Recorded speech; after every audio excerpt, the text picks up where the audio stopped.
Samedi 25 mars, vous regardez Al24 News, à la une de votre Midi Info. Le président algérien Abdelmadjid Tebboune s'est entretenu au téléphone avec son homologue français Emmanuel Macron. Le chef de l'État algérien confirme le retour prochain de l'ambassadeur algérien à Paris.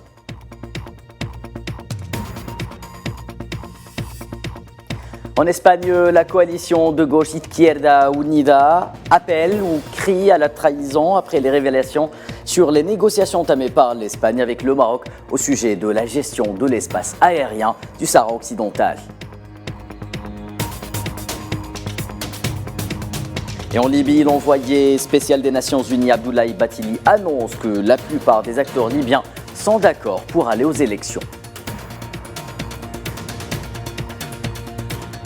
Enfin, en France toujours, l'intersyndicale exige de mettre la réforme des retraites en pause alors que le Conseil constitutionnel doit trancher sur l'avenir de cette réforme controversée.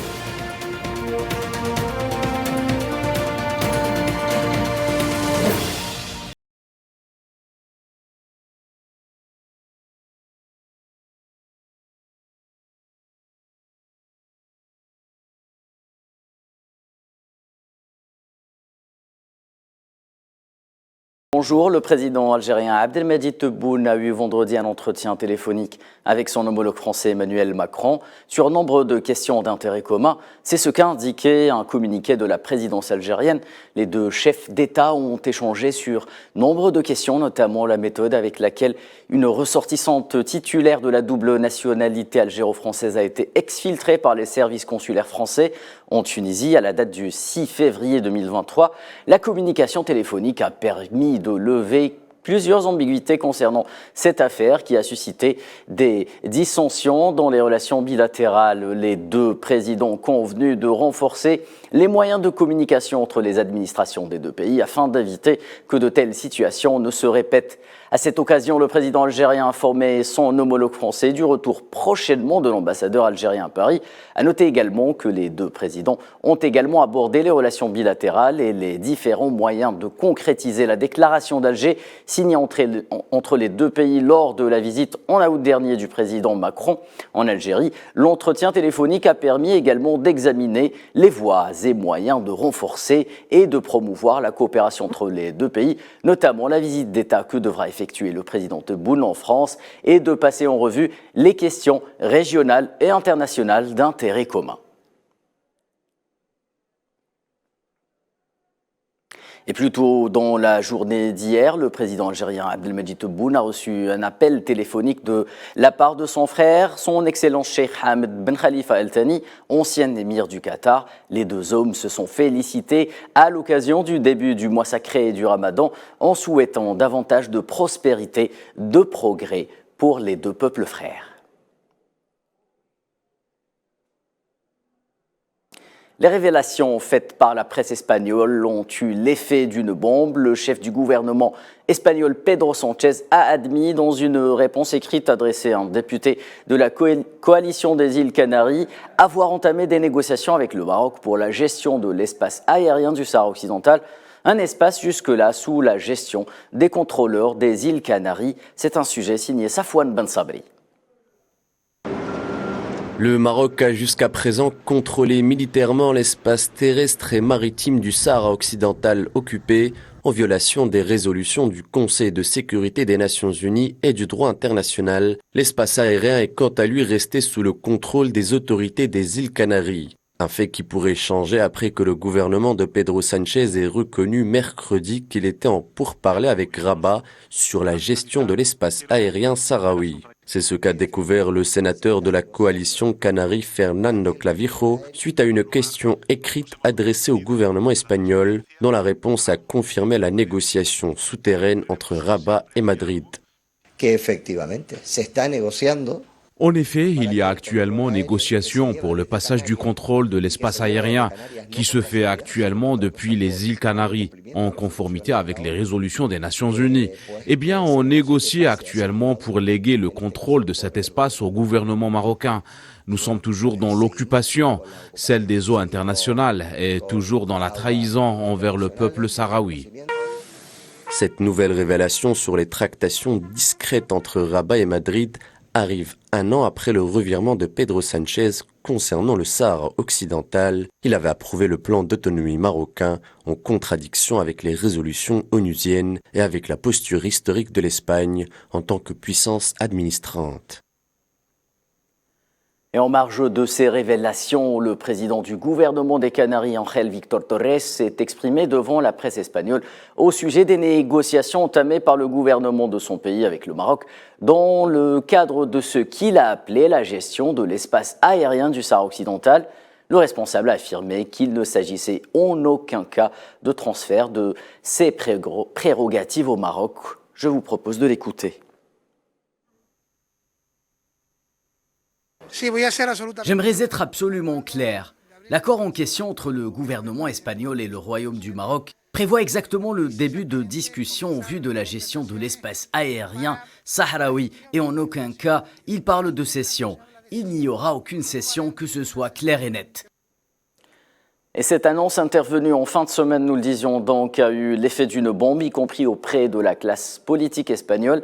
La coalition de partis de gauche Izquierda Unida a fustigé la position du chef de la diplomatie espagnole, Manuel Álvarez, en la qualifiant de trahison. La coalition a déclaré dans un tweet, je cite, « Álvarez nous humilie comme pays. L'Espagne doit continuer à assumer son devoir historique avec le peuple sahraoui. Trêve de trahison, c'est l'heure de l'autodétermination. Sahara libre. » Fin de citation.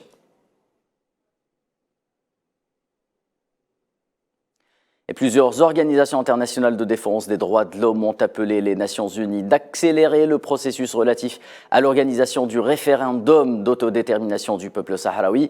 Les organisations en question ont également réitéré leurs appels envers l'ONU pour l'arrêt des violations marocaines des droits de l'homme dans les territoires occupés sahraouis.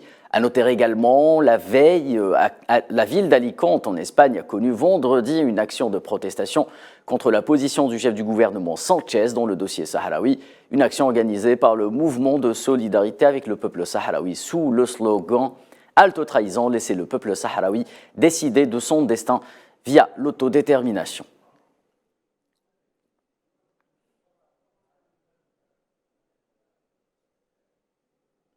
Et en Palestine occupée, l'escalade sioniste ne faiblit pas. Elle cible encore une fois la Cisjordanie et Al-Quds occupée, où des dizaines de personnes ont été blessées à la suite de multiples agressions opérées par les forces de l'occupation dans le cadre de la répression des manifestations pacifiques, dénonçant la politique d'expansion de la colonisation sioniste. Même scénario dans la ville de Naplouse, où des dizaines de Palestiniens ont été blessés et asphyxiés par les forces sionistes.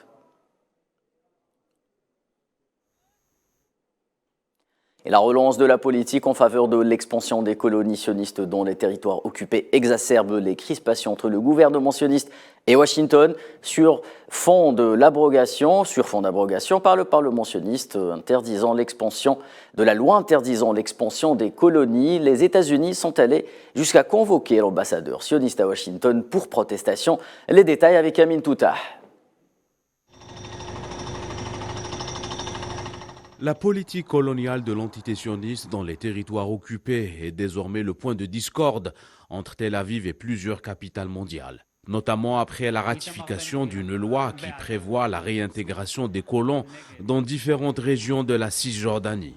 Cette adoption vient en appui à la dernière décision du Parlement de l'occupant consistant à l'abrogation de la loi de 2005, obligeant à l'époque les colons d'évacuer 4 colonies au nord de la Cisjordanie. Une annulation qui piétine une fois de plus les résolutions internationales et la légitimité onusienne à travers l'expansion des colonies dans les territoires palestiniens au vu et au su de la communauté internationale. Et en dépit même des condamnations officielles de 4 pays européens, en plus des États-Unis, la Maison-Blanche avait convoqué l'ambassadeur israélien à Washington pour faire part de son inquiétude. À noter que les communiqués d'indignation européens ont jugé le processus d'expansion comme illégal et source de tensions qui s'est traduit sur le terrain ces dernières heures par des campagnes d'arrestation abusives de plusieurs Palestiniens en Cisjordanie, cette région soumise à un contrôle sécuritaire quasi total de l'autorité sioniste et des incursions provocatrices dans les lieux saints à l'image de l'esplanade Al-Aqsa.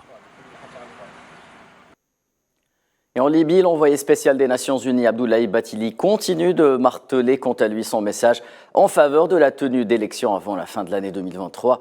Dans un entretien spécial accordé à la presse française, Bathily a affirmé que la plupart des acteurs libyens sont décidés à aller aux urnes. Leïla Gertal.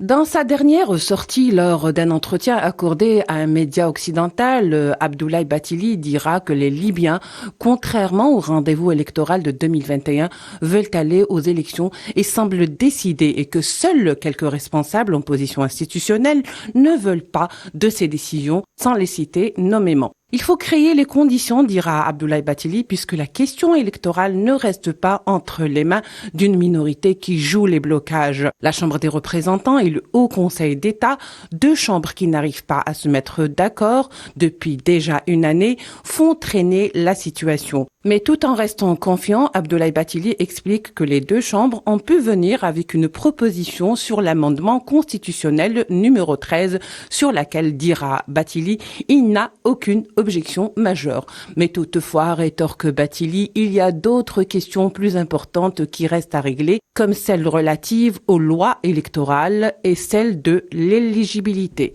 Pas réussi à se mettre d'accord sur la base constitutionnelle et sur la base des lois électorales. Récemment, ils sont venus avec une proposition, c'est-à-dire l'amendement constitutionnel numéro 13, sur laquelle je n'ai pas d'objection majeure, mais il faut le dire, il y a d'autres questions importantes qui restent à régler. La question, par exemple, des lois électorales, la question de l'éligibilité des candidats.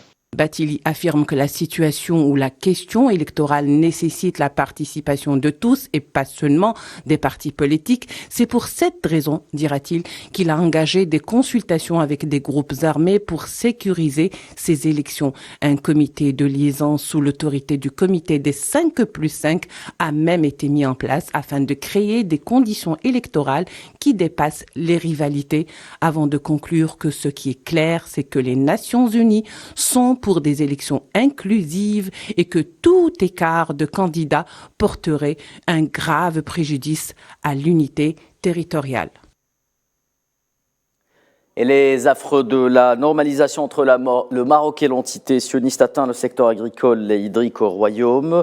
Des défenseurs marocains des droits de l'homme alertent contre le danger qui guette la richesse hydrique et le risque de sécheresse accrue du fait de l'accélération de la coopération maroco-sioniste pour la production de 10 000 tonnes d'avocats par an dans le cadre d'un projet en commun qui se concentre sur plus de 500 hectares de plaine de l'Ouest et son total mépris des conséquences sur l'environnement et les conditions de vie des citoyens locaux. Le projet risque d'engloutir quelques 10 milliards de litres d'eau par an.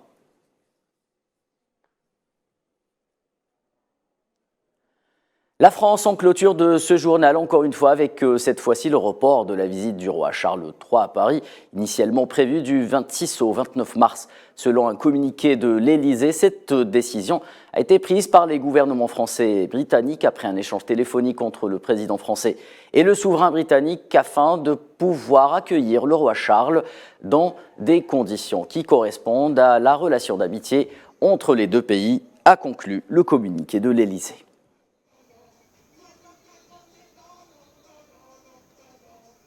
À partir du moment où hier soir, l'intersyndicale a annoncé une nouvelle journée de mobilisation mardi et que la visite du roi était prévue de lundi à mercredi, je pense que nous ne serions pas sérieux et nous manquerions d'un certain bon sens à proposer à Sa Majesté le roi et à la reine consort de venir faire une visite d'État au milieu des manifestations. Et lors d'une conférence de presse en marge de la clôture du sommet de l'Union européenne, le président français est revenu sur l'appel des syndicats à mettre la réforme du régime des retraites en pause. On l'écoute à nouveau. J'ai moi-même mercredi indiqué notre disponibilité à avancer sur des sujets comme l'usure professionnelle, les fins de carrière, les reconversions, l'évolution des carrières, les conditions de travail, les rémunérations dans certaines branches. Et donc je suis totalement disponible, ainsi que le gouvernement, pour avancer tout de suite sur ces sujets. Et donc je suis à la disposition de l'intersyndicale, si elle souhaite venir me rencontrer, pour avancer sur tous ces sujets. C'est la fin de ce journal. Merci de l'avoir suivi. Excellent après-midi sur Al24 News.